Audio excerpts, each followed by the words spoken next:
Heart to Head with Olivia and Jessica. Hey guys! Today we're going to be talking about control and perfectionism and how they're different and how they're similar and just our perspectives on these two topics. How they run the world. We all thought it was Beyonce and how girls do, Who but run the really, world? Control. Who no. run the world? Perfectionism. Perfectionism. But for real. Anyway. Actually, a realization that I came to within the last month, that it was just realizing that fear is behind control. That, I'd always been the type of person where I was like, okay, well, I'm just going to control my actions because I can't control anyone else's, and realizing, but just having the realization that, oh, I was doing that because I was fearful of the things that were out of my control and with the unknown. And so if I just super hardcore controlled myself and what I was doing and how I was acting, that I somehow had control over my little universe, in which that perspective is such a hard perspective to live by because it is constantly living in fear, whether I was conscious of it or not. I think it's one of those things that people will joke around a lot and say, oh, I have controlling aspects, or, oh, I'm controlling. But I think I must have been like in my teens or something, because it was always a conversation that I would have with my mother about people that have come into my life or, situations. And she'd always be like, well, she'd be like, they're afraid. And I'd be like, that doesn't make any sense. Like, what do you mean? But it wasn't until I started to see things when I would specifically try to be controlling in my own life. And for the folks at home, very personal about me is I've always had body issues, eating issues, things along those lines because of control and perfectionism. And a lot of it was because my outward world was so insane. And the only way that I could feel like I had some sort of grasp of sanity, honest to goodness, was to control food or control my body weight, which I think a lot of people have that, that thing as well, is everything around you is sort of topsy-turvy. And you're like, where do I find my consistency? And it can be body related. It could be overworking out. It can be eating too much. Like it can be, whatever. It's whatever you find your comfort in, I think.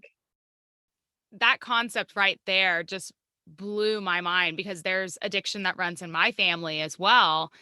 And just the realization that addiction stems from wanting to control things, that there's this not being able to control X, Y, or Z. So they control, or they're thinking that they're controlling their addiction, whether it's, drugs or alcoholism or, eating disorder or whatever the case is.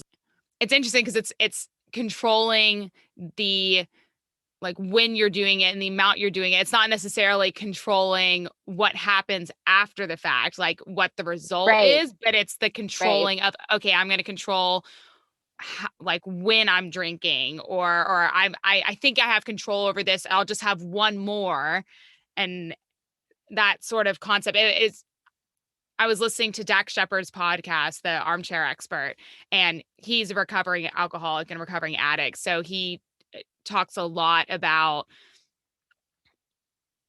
his mindset and the way he thinks and the way that he's approached things in the past. And it's just so fascinating to me listening to him talk about those things, because I didn't realize how much of a controlling mindset is in the minds of most addicts, because he just had a relapse, I think, within the last 6 months to a year. And so he was saying literally his mindset going through that. And it blew my mind, because I, to have someone be so open with the way that they're thinking and really kind of give a peek into the mindset of addicts and recovering addicts was just it was super impactful for me because I am not an addict. And so I want to understand the people that are and how they think and how it's different. And so that was really amazing for me to experience. It's really interesting because, I have alcoholism in my family. My father was actually an alcoholic. And when my mother died, I had gone through so many traumatic experiences in such a short amount of time. I had packed up my house that I lived in my entire life. My mother was first diagnosed with dementia, and then she passed, and then had literally pancreatic cancer, and then died within a month. And I think about that time frame, and when you think about it, that's a lot of things to happen, but it was a lot of things that happened all at once.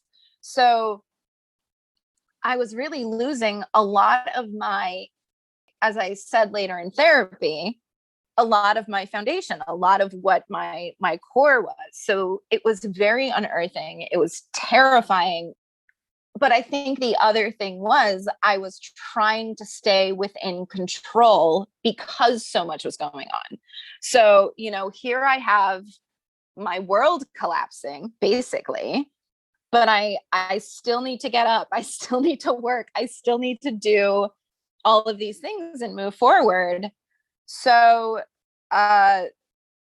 that's when I started to go through a really, really bad depression. And I actually started to drink a little bit more excessively than I should have. And a lot of it was my world is so out of control. Everything is terrible, honest to goodness. Alcohol gives that euphoria of a release and of an escape. And so that essence, without even realizing it, it was a completely subconscious process. I would drink to excess. And that's when I started to realize I am out of control. I am not healthy. And I actually did all of those things. I can't even believe it saying this now because I'm like, oh my God, I have no idea how I did it. I did it without a therapist because my therapist had retired literally 6 months before everything went down in my life. So I had no therapist, and I had her for like 7 years. So I had this therapist for like 7 years. She retired, and then my world blew up, and I didn't have time to get another therapist. But of March of 2020, I literally was like, I'm on a course of scariness, and I'm terrified, and I'm completely out of control and trying to stay in control, ironically enough, that as soon as I got there, I just kind of looked at myself and went, I need help. And that's when I started therapy again. And it has been it's been amazing. I literally I have to just sort of like be grateful for the aha moment, because that was really a powerful thing. Instead of belittling myself or giving myself shit basically for having those hard times, because honestly it was traumatic. I had never had anything like that happen before. So, how can I blame myself for something that I didn't have any sort of capabilities on? So I think that's the other thing. I think there's a blame aspect that happens as well. There's the fear, and then there's and I think that's where the perfectionism comes in, is, hey, suck it up, be better, be stronger, be the best, you can get through this. And it's hard because, you're not allowing yourself to be human, I guess, right?